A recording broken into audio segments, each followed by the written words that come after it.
दररोज तुमचं मन किती गोष्टींवर रागावतं, काळजी करतं किंवा दुःखी होतं याचा कधी विचार केलाय? एखादा मेसेज उशिरा आला, कोणी तुमचं कौतुक केलं नाही, ट्रॅफिकमध्ये अडकलात, ऑफिसमध्ये एक छोटी चूक झाली आणि त्या एका छोट्याशा घटनेनं तुमचा पूर्ण दिवस खराब होतो. पण इथे एक धक्कादायक सत्य आहे. तुमच्या आयुष्यातील बहुतेक ताण हा समस्यांमुळे नसतो, तर त्या समस्यांना तुमचा मेंदू ज्या पद्धतीनं अर्थ लावतो त्यामुळे असतो. कल्पना करा, जर तुम्ही प्रत्येक छोट्या गोष्टीकडे दुर्लक्ष नाही तर योग्य दृष्टिकोनातून पाहायला शिकलात तर तुमचं मन किती शांत होईल. आज आपण जाणून घेणार आहोत 8 शक्तिशाली सायकॉलॉजी प्रिन्सिपल्स जे तुमच्या विचार करण्याची पद्धत कायमची बदलू शकतात. चॅप्टर 1. तुमचा मेंदू छोट्या गोष्टींना मोठं संकट का समजतो? कल्पना करा, सकाळची सुरुवात छान झाली आहे, पण ऑफिसला जाताना ट्रॅफिकमध्ये अडकलात, किंवा तुम्ही पाठवलेल्या मेसेजला समोरच्या व्यक्तीनं काही तास उत्तर दिलं नाही. कदाचित कोणीतरी तुमच्या कामावर एक छोटी टीका केली. या घटना स्वतःमध्ये फार मोठ्या नसतात, तरीही त्या दिवसभर आपल्या मनात फिरत राहतात. आनंदाचे अनेक क्षण मागे पडतात आणि लक्ष फक्त त्या एका छोट्या गोष्टीवर केंद्रित होतं. प्रश्न असा आहे की असं का होतं? याचं उत्तर आपल्या मेंदूच्या रचनेत दडलं आहे. आपल्या मेंदूमध्ये एक नैसर्गिक प्रवृत्ती असते, ज्याला मानसशास्त्रात निगेटिव्हिटी बायस म्हणतात. याचा अर्थ सकारात्मक अनुभवांपेक्षा नकारात्मक अनुभवांकडे आपलं लक्ष अधिक वेगानं आणि अधिक काळ टिकतं. एखाद्या दिवशी 10 लोकांनी तुमचं कौतुक केलं आणि एका व्यक्तीनं टीका केली, तर रात्री झोपताना तुमच्या मनात कोणती गोष्ट जास्त आठवेल? बहुतेक वेळा ती एक टीका. कारण मेंदूला संभाव्य धोके ओळखण्याची सवय लाखो वर्षांच्या उत्क्रांतीतून मिळाली आहे. पूर्वीच्या काळात ही सवय आपल्या जगण्यासाठी आवश्यक होती.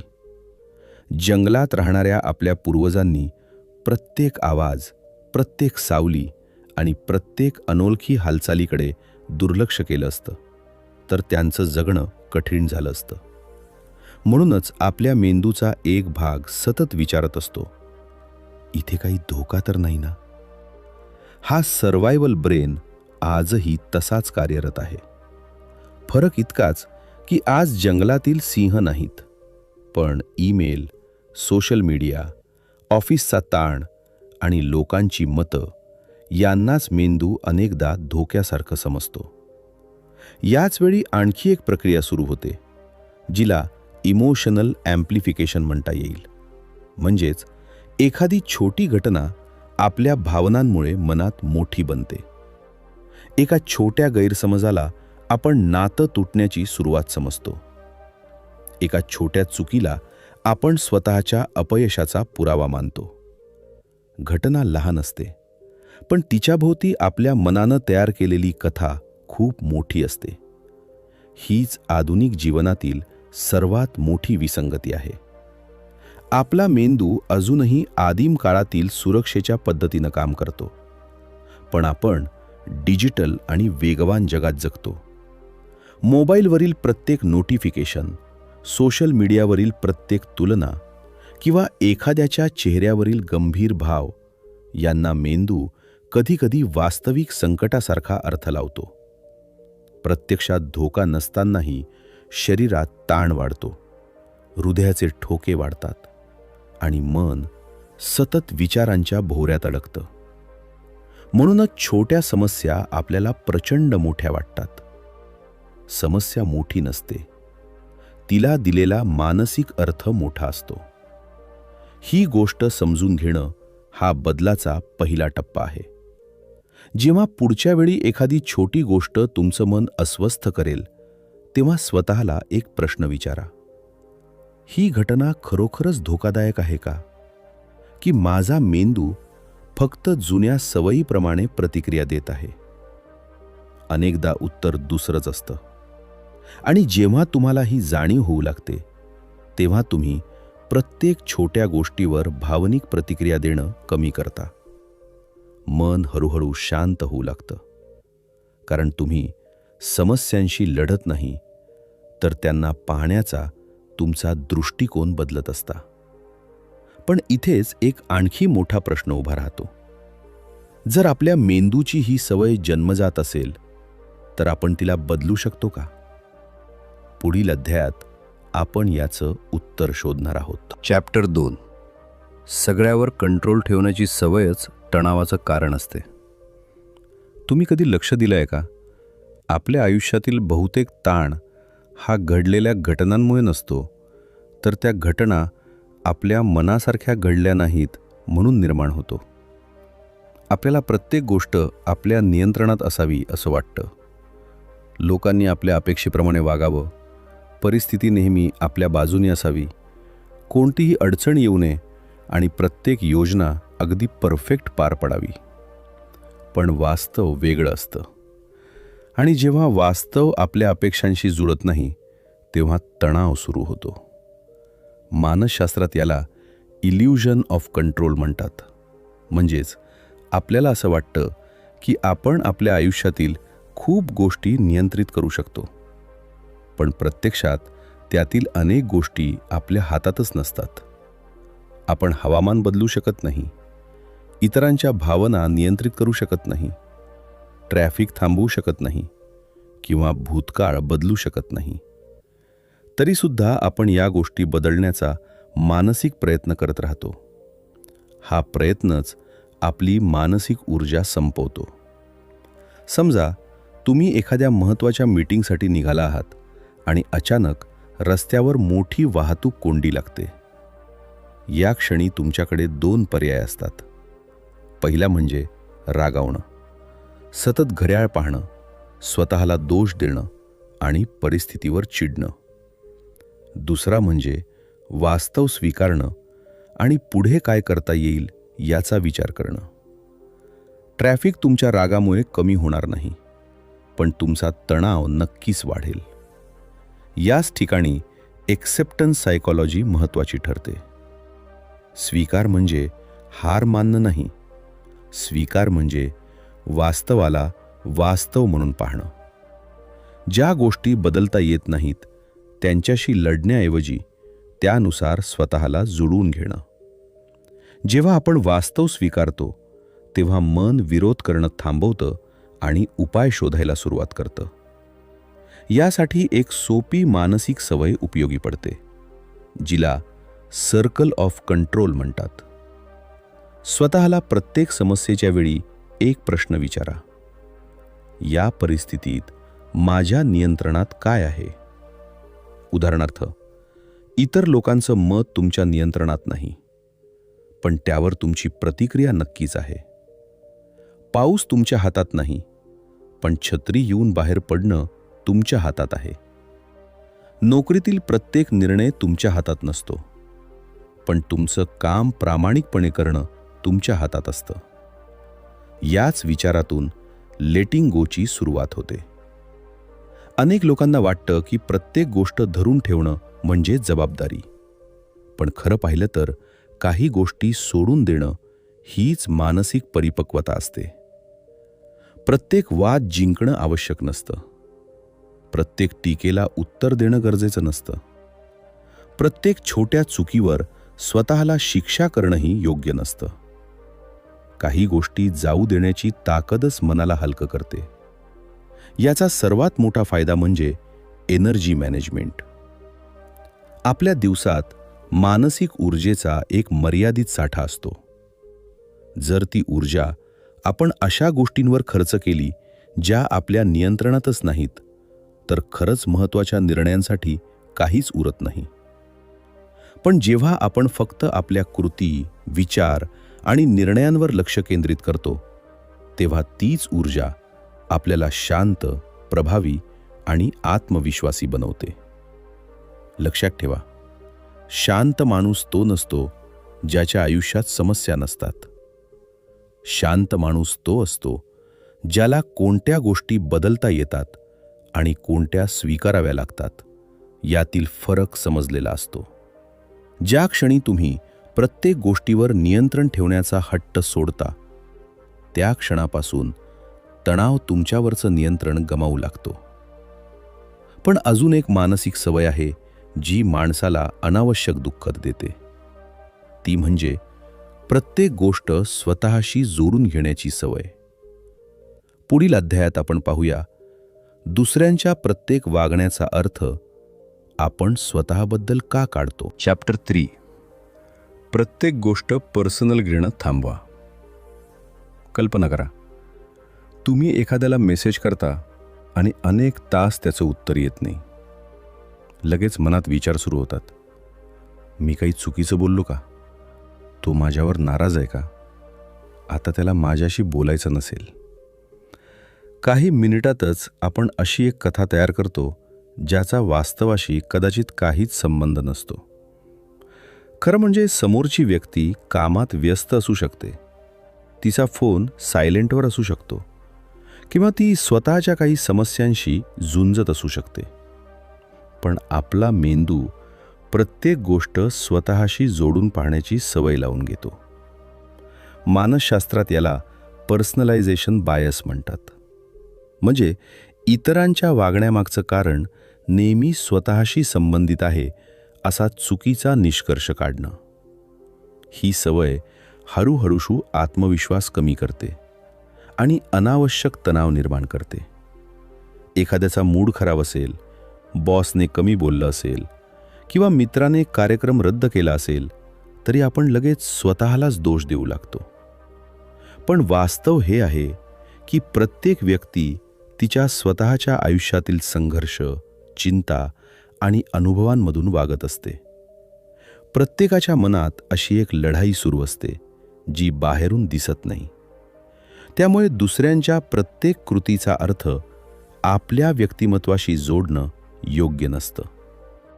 याच ठिकाणी इमोशनल डिटॅचमेंट म्हणजेच भावनिक अंतर ठेवण्याची कला महत्त्वाची ठरते.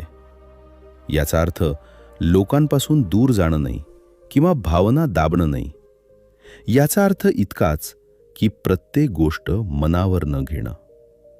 प्रत्येक टीका ही तुमच्या किमतीचा निर्णय नसतो. प्रत्येक नकार म्हणजे तुमचं अपयश नसतं. आणि प्रत्येक शांतता म्हणजे तुमच्याबद्दलचा राग नसतो. जेव्हा आपण प्रत्येक घटनेकडे थोड्या अंतरावरून पाहायला शिकतो, तेव्हा मन अधिक स्थिर राहू लागतं. आणखी एक महत्त्वाची गोष्ट म्हणजे अदर पीपल्स बिहेवियर. लोक कसे वागतात हे अनेकदा त्यांच्या स्वभावावर, त्यांच्या परिस्थितीवर आणि त्यांच्या भावनिक अवस्थेवर अवलंबून असतं. एखादी व्यक्ती चिडून बोलली तर त्यामागे तुमची चूकच असेल असं नाही. कदाचित तिचा दिवसच खराब गेला असेल. म्हणूनच दुसऱ्यांचं वागणं हे नेहमी तुमचं प्रतिबिंब नसतं. मानसशास्त्रात प्रोजेक्शन नावाची एक संकल्पना आहे. अनेकदा लोक त्यांच्या स्वतःच्या भीती, असुरक्षितता किंवा अपूर्णतेचा भार दुसऱ्यांवर टाकतात. उदाहरणार्थ, जो माणूस स्वतःवर समाधानी नसतो तो इतरांवर जास्त टीका करतो. जो स्वतः असुरक्षित असतो तो दुसऱ्यांना कमी लेखण्याचा प्रयत्न करतो. त्यामुळे प्रत्येक टीका किंवा नकार तुमच्याबद्दलच आहे असा निष्कर्ष काढणं चुकीचं ठरतं. सर्वात महत्त्वाची गोष्ट म्हणजे सेल्फ वर्थ. तुमची किंमत इतरांच्या मतांनी ठरत नाही. लोकांनी तुमचं कौतुक केलं म्हणून तुम्ही मौल्यवान होत नाही, आणि त्यांनी टीका केली म्हणून तुमची किंमत कमी होत नाही. खरी आत्ममूल्याची भावना आतून निर्माण होते. जेव्हा तुमचा आत्मविश्वास तुमच्या मूल्यांवर आणि कृतींवर आधारित असतो, तेव्हा बाहेरच्या प्रतिक्रिया तुमच्यावर कमी परिणाम करतात. म्हणून पुढच्या वेळी एखादी व्यक्ती तुमच्या अपेक्षेप्रमाणे वागली नाही, तेव्हा लगेच स्वतःला दोष देऊ नका. एक क्षण थांबा आणि स्वतःला विचारा, मी जे गृहीत धरतोय ते खरंच सत्य आहे का? अनेक वेळा उत्तर नाही असतं. आणि ही छोटी जाणीव तुमचं मन अनावश्यक दुःखापासून वाचवू शकते. पण जरी आपण प्रत्येक गोष्ट पर्सनल घेणं कमी केलं, तरी एक दुसरी सवय आपल्याला सतत मानसिक थकवा देते. ती म्हणजे एकाच विचाराभोवती पुन्हा पुन्हा फिरत राहणं. पुढील अध्यायात आपण समजून घेऊया की ओव्हर थिंकिंग छोट्या समस्यांना पर्वतासारखं मोठं का बनवतं. चॅप्टर 4, ओव्हर थिंकिंग छोट्या समस्यांना मोठं बनवतं. तुमच्या आयुष्यात कधी असं झालं आहे का की एक छोटीशी घटना घडली आणि ती घटना संपल्यानंतरही तुमचं मन तिला पुन्हा पुन्हा जगत राहिलं? एखाद्या व्यक्तीनं थोडंसं वेगळं उत्तर दिलं, मीटिंगमध्ये तुमच्याकडून एक छोटी चूक झाली किंवा एखाद्या निर्णयाबद्दल शंका वाटली. घटना काही मिनिटांची होती, पण तिचा विचार तासनतास, कधीकधी दिवसंदिवस मनात सुरूच राहिला. समस्या घटना नव्हती, समस्या होती त्या घटनेभोवती सतत फिरणारी विचारांची साखळी. हाच ओव्हर थिंकिंगचा खरा सापळा आहे. मानसशास्त्रात या सवयीला रुमिनेशन म्हणतात, म्हणजे एकाच विचाराला वारंवार मनात फिरवत राहणं. अशा वेळी मेंदू उपाय शोधत नाही, तर त्याच प्रश्नांमध्ये अडकून पडतो. मी असं का बोललो? तो माझ्याबद्दल काय विचार करत असेल? जर मी वेगळा निर्णय घेतला असता तर? असे प्रश्न सतत मनात फिरत राहतात. आपल्याला वाटतं आपण समस्येचा विचार करत आहोत, पण प्रत्यक्षात आपण फक्त त्या समस्येला अधिक मोठं करत असतो. याचबरोबर आणखी एक मानसिक सवय काम करू लागते, जिला कॅटास्ट्रोफायझिंग म्हणतात. म्हणजेच एखाद्या छोट्या घटनेचं सर्वात वाईट परिणामांमध्ये रूपांतर करणं. उदाहरणार्थ, बॉसने एकदा बोलावलं की लगेच मनात विचार येतो, कदाचित माझी नोकरी जाणार. एखाद्या मित्रानं फोन उचलला नाही की वाटतं, आपली मैत्री संपली. वास्तवात काहीच घडलं नसतानाही मेंदू स्वतःच भीतीदायक कथा तयार करतो. ही कल्पना इतकी प्रभावी असते की शरीरही त्या काल्पनिक धोक्याला खरी प्रतिक्रिया देऊ लागतं. यानंतर सुरू होते फ्युचर अँक्झायटी, म्हणजे अजून घडलंच नाही अशा भविष्याची चिंता. आपण वर्तमानात नसतो, तर भविष्यातील शक्यतांमध्ये जगत असतो. उद्या काय होईल? मी अपयशी ठरलो तर? लोकांनी मला नाकारलं तर? अशा विचारांमुळे आजचा शांत क्षणही तणावपूर्ण बनतो. भविष्याची तयारी करणं वेगळं आणि भविष्याची भीती बाळगणं वेगळं. ओव्हर थिंकिंग या दोन्ही गोष्टींची गल्लत करायला लावतो. या सगळ्यामुळे मन एका मेंटल लूपमध्ये अडकतं. जसं एखादं गाणं सतत रिपीट मोडवर वाजत राहतं, तसं तेच विचार पुन्हा पुन्हा डोक्यात फिरत राहतात. जितका जास्त विचार कराल तितकं उत्तर मिळेल असं वाटतं, पण अनेक वेळा जास्त विचार केल्यानं स्पष्टता मिळत नाही, उलट गोंधळ वाढतो. मन थकतं, निर्णय क्षमता कमी होते आणि आनंद हळूहळू नाहीसा होतो. मग या चक्रातून बाहेर कसं पडायचं? त्यासाठी ब्रेकिंग द थॉट सायकल आवश्यक आहे. सर्वात आधी स्वतःला विचारा, मी सध्या समस्येचं समाधान शोधतोय की फक्त त्याच विचारांमध्ये अडकलोय? हा प्रश्नच अनेकदा जागृती निर्माण करतो. त्यानंतर लक्ष वर्तमान क्षणाकडे वळवा. खोल श्वास घ्या, थोडं चालायला जा, एखादं काम सुरू करा किंवा तुमच्या नियंत्रणात असलेली एक छोटी कृती करा. कृती ही ओव्हर थिंकिंगची सर्वात प्रभावी औषध असते, कारण मेंदू विचारांमध्ये अडकलेला असताना कृती त्याला वास्तवात परत आणते. लक्षात ठेवा, ओव्हर थिंकिंग म्हणजे बुद्धिमत्तेचं लक्षण नाही. अनेकदा तो भीतीचा मुखवटा असतो. प्रत्येक विचार सत्य नसतो आणि प्रत्येक शक्यता वास्तवात बदलत नाही.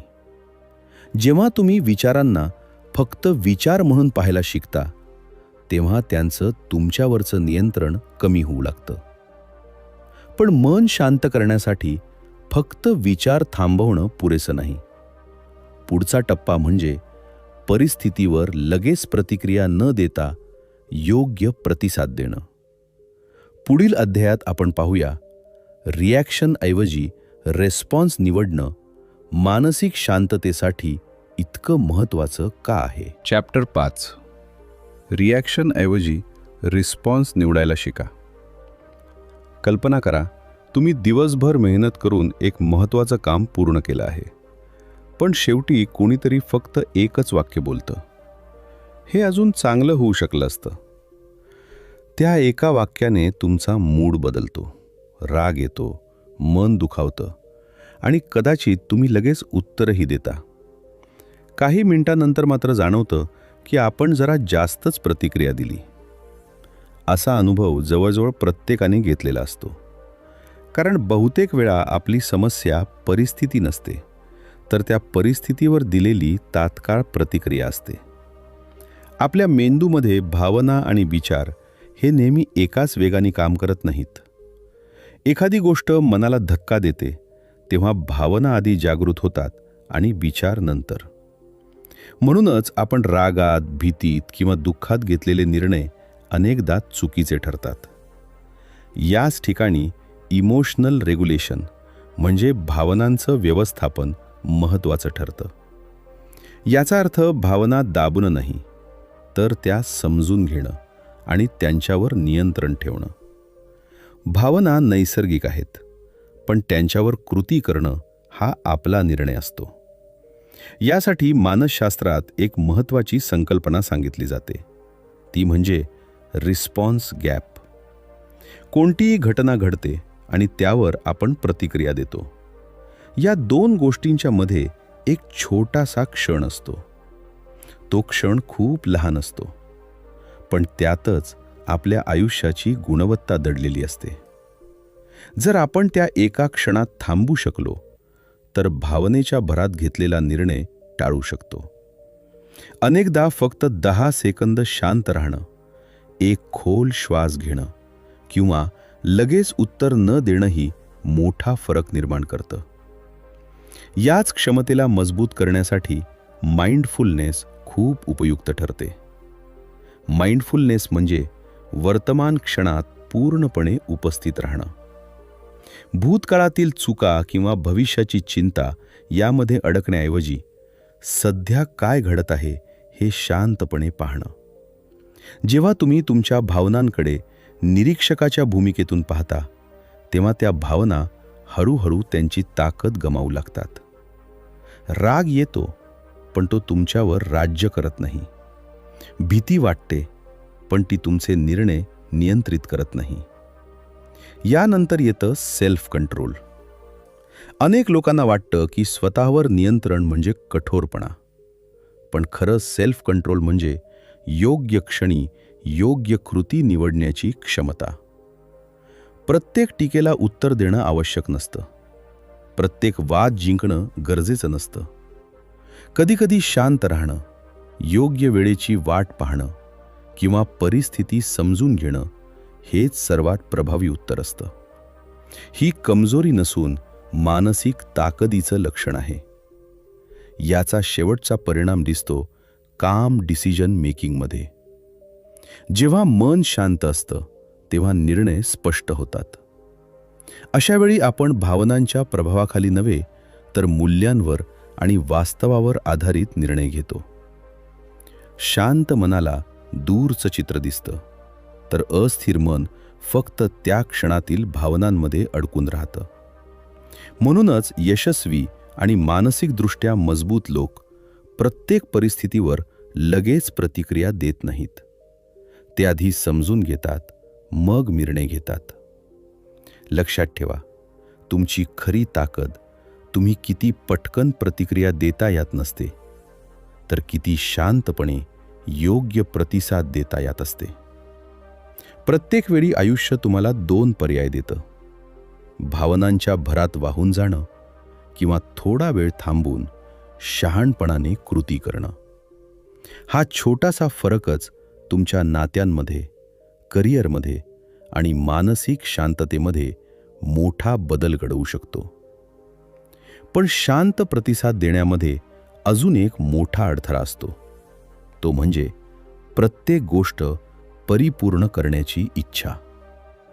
पुढील अध्यायात आपण पाहूया परफेक्शनिझम कसं आपल्या आनंदाचं आणि मानसिक शांततेचं सर्वात मोठं नुकसान करतं. चॅप्टर 6. परफेक्शनिझम म्हणजे शांततेचा सर्वात मोठा शत्रू. तुम्ही कधी एखादं काम सुरू करण्यापूर्वीच विचार केला आहे का, हे परफेक्ट झालं नाही तर? कदाचित तुम्ही एखादा नवीन प्रोजेक्ट सुरू करायचा ठरवला असेल, सोशल मीडियावर काहीतरी पोस्ट करायचं असेल किंवा आयुष्यात एखादा मोठा निर्णय घ्यायचा असेल. पण मनात एकच आवाज सतत येत राहतो, अजून तयारी नाही, अजून वेळ नाही, अजून थोडं शिकूया.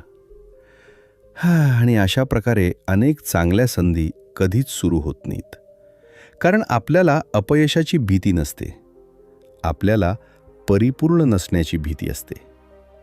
यालाच मानसशास्त्रात परफेक्शनिझम म्हणतात. बाहेरून पाहिलं तर परफेक्शनिस्ट लोक खूप शिस्तबद्ध आणि मेहनती वाटतात, पण आतून ते सतत एका अदृश्य दडपणाखाली जगत असतात. त्यांना प्रत्येक काम निर्दोष हवं असतं, प्रत्येक निर्णय योग्य हवा असतो, प्रत्येक वेळी सर्वांनी कौतुक करावं असं वाटतं. आणि जेव्हा वास्तव तसं घडत नाही तेव्हा ते स्वतःवरच नाराज होतात. या सवयीच्या मुळाशी असते फिअर ऑफ मिस्टेक्स, म्हणजेच चूक होण्याची भीती. अनेकांना वाटतं की एक चूक म्हणजे आपली क्षमता संपली, लोक आपल्याला कमी लेखतील किंवा आपण अपयशी ठरू. पण वास्तव अगदी उलट आहे. प्रत्येक यशस्वी व्यक्तीच्या मागे शेकडो चुका असतात. फरक इतकाच असतो की त्यांनी त्या चुकांना स्वतःच्या ओळखीचा भाग बनू दिला नाही, त्यांनी त्यांना शिकण्याची संधी मानलं. परफेक्शनिझमची दुसरी मोठी समस्या म्हणजे अनरिअलिस्टिक स्टँडर्ड्स. आपण स्वतःसाठी असे निकष ठरवतो जे कोणालाही कायम पूर्ण करता येणार नाहीत. स्वतःची तुलना नेहमी इतरांच्या सर्वोत्तम क्षणांशी करतो. सोशल मीडियावर दिसणाऱ्या परिपूर्ण आयुष्याशी स्वतःचं वास्तव तुलना करतो. मग कितीही यश मिळालं तरी समाधान मिळत नाही, कारण ध्येय सतत पुढे सरकत राहतं. यावर उपाय म्हणजे प्रोग्रेस ओव्हर परफेक्शन हा दृष्टिकोन स्वीकारणं. स्वतःला एक प्रश्न विचारा, आज मी कालपेक्षा एक पाऊल पुढे गेलो का? जर उत्तर हो असेल तर तुम्ही योग्य दिशेने चालला आहात. परिपूर्ण होण्यापेक्षा सातत्याने सुधारत राहणं अधिक महत्त्वाचं आहे. छोट्या छोट्या प्रगतीमुळेच मोठे बदल घडतात. अपूर्ण सुरुवात ही परिपूर्ण स्वप्नापेक्षा नेहमीच अधिक मौल्यवान असते. याचबरोबर आवश्यक आहे सेल्फ कंपॅशन, म्हणजे स्वतःशी दयाळूपणे वागणं. आपण एखाद्या मित्राने चूक केली तर त्याला समजून घेतो, त्याला धीर देतो. पण स्वतःच्या बाबतीत मात्र खूप कठोर होतो. स्वतःवर टीका करतो, स्वतःलाच दोष देतो. मानसिक शांततेसाठी स्वतःशी मित्रासारखं वागणं गरजेचं आहे. चूक झाली म्हणून स्वतःची किंमत कमी होत नाही. उलट त्या चुका स्वीकारून पुन्हा उभं राहणं हीच खरी ताकद असते. शेवटी येते सायकॉलॉजिकल फ्लेक्सिबिलिटी, म्हणजे परिस्थितीनुसार विचार बदलण्याची आणि स्वतःला जुळवून घेण्याची क्षमता. आयुष्यात प्रत्येक गोष्ट आपल्या योजनेप्रमाणे घडणार नाही. कधी अडथळे येतील, कधी अपयश येईल, कधी अपेक्षा पूर्ण होणार नाहीत. पण जो माणूस परिस्थिती बदलली तरी स्वतःचा दृष्टिकोन बदलू शकतो, तोच मानसिकदृष्ट्या मजबूत राहतो. कठोर झाडं वादळात मोडतात, पण लवचिक झाडं वाऱ्यासोबत वागतात आणि पुन्हा सरळ उभी राहतात. लक्षात ठेवा, परिपूर्ण माणूस असं कोणीच नसतं. पण सतत शिकणारा, चुका स्वीकारणारा आणि पुढे चालत राहणारा माणूस नक्कीच असू शकतो. तुमच्या आयुष्याची गुणवत्ता तुमच्या परिपूर्णतेवर नाही, तर तुमच्या प्रगतीवर ठरते. म्हणून आजपासून परफेक्ट होण्याचा हट्ट सोडा आणि रोज थोडं चांगलं होण्याचा संकल्प करा. पण एक प्रश्न अजूनही बाकी आहे. जर आपण स्वतःला स्वीकारलं तरी दुसऱ्यांच्या मतांचा प्रभाव आपल्यावर का पडतो? पुढील अध्यायात आपण समजून घेऊया की अप्रूव्हल ॲडिक्शन म्हणजेच इतरांच्या मान्यतेची गरज आपली मानसिक शांतता कशी हिरावून. चॅप्टर 7. दुसऱ्यांच्या मतांवर जगणं बंद करा. एक क्षण स्वतःला हा प्रश्न विचारा. तुम्ही घेतलेले किती निर्णय खरोखर तुमच्या मनापासून घेतलेले होते आणि किती निर्णय फक्त लोक काय म्हणतील या भीतीमुळे घेतले? कदाचित तुम्ही एखादं स्वप्न सोडलं असेल, एखादं मत व्यक्त केलं नसेल किंवा एखादा नवीन मार्ग निवडण्याचं धाडस केलं नसेल, कारण मनात एकच विचार होता, लोक काय म्हणतील. अनेक लोकांचं आयुष्य त्यांच्या स्वतःच्या इच्छेनुसार नाही, तर दुसऱ्यांच्या अपेक्षेनुसार जगलं जातं आणि हीच मानसिक अस्वस्थतेची सुरुवात असते. यामागे काम करत असते नीड फॉर अप्रूव्हल, म्हणजेच इतरांनी आपल्याला स्वीकारावं, कौतुक करावं आणि मान्यता द्यावी अशी तीव्र गरज. ही भावना पूर्णपणे नैसर्गिक आहे. माणूस हा सामाजिक प्राणी असल्यामुळे त्याला इतरांशी जोडलेलं राहायचं असतं.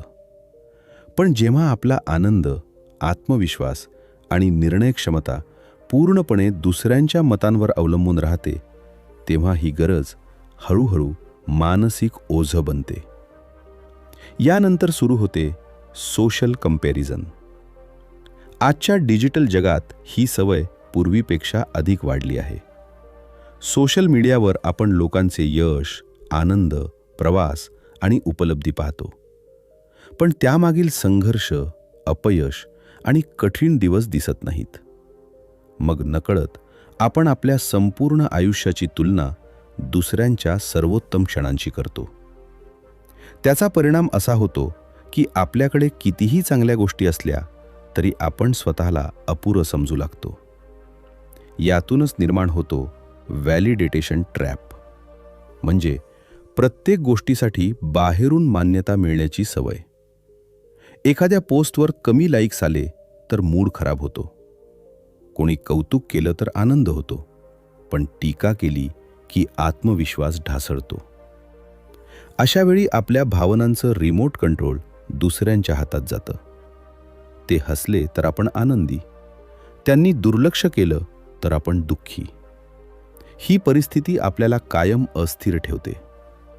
याचा खरा उपाय म्हणजे इंटरनल कॉन्फिडन्स, म्हणजे आतून निर्माण होणारा आत्मविश्वास. असा आत्मविश्वास जो इतरांच्या टाळ्यांवर नाही, तर स्वतःच्या मूल्यांवर आणि कृतींवर उभा असतो. जेव्हा तुम्ही स्वतःला ओळखायला लागता, तुमच्या तत्वांनुसार जगायला सुरुवात करता आणि स्वतःच्या प्रगतीवर लक्ष देता, तेव्हा बाहेरच्या मतांचा प्रभाव हळूहळू कमी होतो. कारण तुम्हाला स्वतःची किंमत इतरांकडून सिद्ध करून घ्यावी लागत नाही.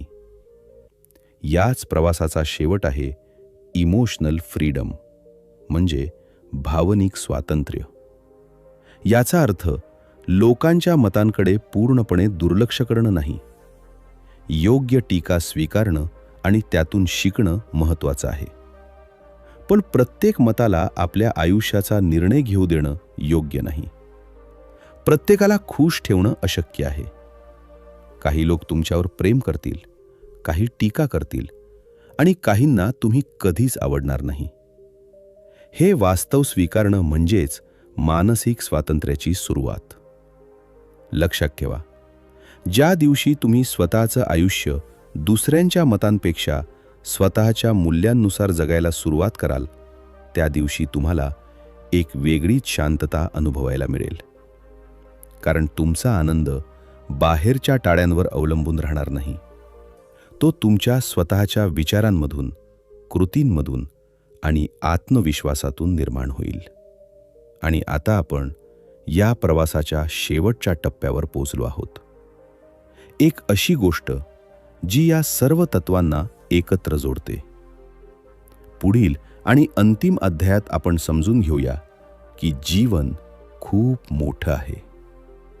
ते छोट्या गोष्टींमध्ये वाया घालवायचं नाही. आणि हा एकच दृष्टिकोन तुमचं संपूर्ण आयुष्य कसं बदलू शकतो. चॅप्टर 8. जीवन मोठं आहे. छोट्या गोष्टींमध्ये ते वाया घालू नका. या संपूर्ण प्रवासात आपण एक गोष्ट वारंवार पाहिली. आपल्या आयुष्यातील अनेक समस्या प्रत्यक्षात मोठ्या नसतात, पण त्यांच्याबद्दल आपण तयार केलेले विचार त्यांना मोठं बनवतात.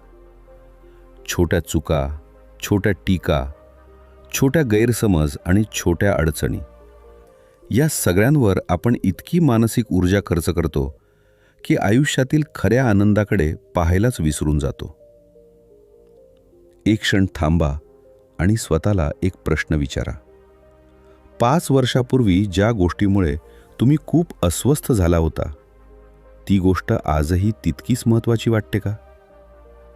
बहुतेक वेळा उत्तर नाही असतं. कारण काळ पुढे जातो आणि अनेक गोष्टी आपोआप मागे पडतात. हीच बिगर पर्स्पेक्टिव्हची ताकद आहे. जेव्हा आपण प्रत्येक घटनेकडे थोड्या मोठ्या चित्रातून पाहायला शिकतो, तेव्हा छोट्या समस्यांचं वजन आपोआप कमी होतं. त्या क्षणापुरत्या त्या मोठ्या वाटतात, पण संपूर्ण आयुष्याच्या तुलनेत त्या फक्त एक छोटासा भाग असतात. याच विचाराशी जोडलेली आहे इम्परमनन्स, म्हणजेच प्रत्येक गोष्ट बदलणारी आहे ही जाणीव. आनंद कायम राहत नाही, पण दुःखही कायम राहत नाही. यश कायम राहत नाही, पण अपयशही कायम राहत नाही. प्रत्येक भावना, प्रत्येक परिस्थिती आणि प्रत्येक अडचण एक दिवस बदलणारच आहे. जेव्हा आपण या सत्याचा स्वीकार करतो, तेव्हा मन अडचणींना शेवट समजणं थांबवतं. त्याऐवजी त्या फक्त आयुष्याच्या प्रवासातील एक टप्पा आहेत असं वाटू लागतं. पण मनाला खऱ्या अर्थानं शांत ठेवण्यासाठी अजून एक शक्तिशाली सवय आवश्यक आहे. ती म्हणजे ग्रॅटिट्यूड सायकॉलॉजी. आपला मेंदू नैसर्गिकरित्या काय नाही याकडे लक्ष देतो. पण जेव्हा आपण जाणीवपूर्वक आपल्या आयुष्यात आधीपासून असलेल्या चांगल्या गोष्टींकडे लक्ष देतो, तेव्हा विचारांची दिशा बदलते. कुटुंब, मित्र, आरोग्य, शिकण्याची संधी, एक नवीन दिवस, या साध्या गोष्टींची जाणीव मनात समाधान निर्माण करते. कृतज्ञता समस्या नाहीशा करत नाही, पण त्या समस्यांपेक्षा जीवनात अजून कितीतरी चांगल्या गोष्टी आहेत याची आठवण करून देते. या सर्वांचा शेवट होतो मेंटल पीसमध्ये. मानसिक शांतता म्हणजे आयुष्यात कोणतीही समस्या नसणं नाही. मानसिक शांतता म्हणजे समस्या असतानाही स्वतःचं संतुलन टिकवून ठेवणं. जेव्हा तुम्ही प्रत्येक गोष्टीवर प्रतिक्रिया देणं थांबवता, स्वतःला स्वीकारता, दुसऱ्यांच्या मतांवर अवलंबून राहत नाही आणि वर्तमान क्षणात जगायला शिकता, तेव्हा मन हळूहळू हलकं होऊ लागतं.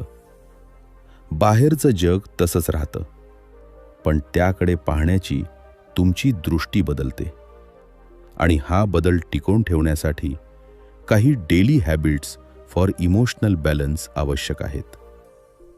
दिवसाची सुरुवात काही क्षण शांत बसून करा. दिवसात एकदा स्वतःला विचारा, ही गोष्ट खरंच इतकी महत्त्वाची आहे का? प्रत्येक रात्री 3 अशा गोष्टी लिहा ज्याबद्दल तुम्ही कृतज्ञ आहात. प्रत्येक टीकेला उत्तर देण्यापूर्वी काही सेकंद थांबा. आणि सर्वात महत्त्वाचं म्हणजे स्वतःशी तितक्याच प्रेमानं वागा जितकं तुम्ही तुमच्या जवळच्या व्यक्तींशी वागता. लक्षात ठेवा, आयुष्य खूप मोठं आहे, पण ते अनंत नाही. आपण किती वर्ष जगलो यापेक्षा ती वर्ष आपण कशा मनस्थितीत जगलो हे जास्त महत्त्वाचं आहे. म्हणून छोट्या गोष्टींना तुमचा आनंद, तुमची शांतता आणि तुमची ऊर्जा चोरू देऊ नका. कारण शेवटी लोकांना तुमच्या चिंता आठवणार नाहीत, पण तुम्ही जगलेलं आयुष्य नक्की आठवेल. म्हणून आजपासून एक निर्णय घ्या. प्रत्येक दिवस थोडा अधिक शांत, थोडा अधिक सजग आणि थोडा अधिक अर्थपूर्ण जगण्याचा. कदाचित हीच सवय तुमचं संपूर्ण आयुष्य बदलण्याची सुरुवात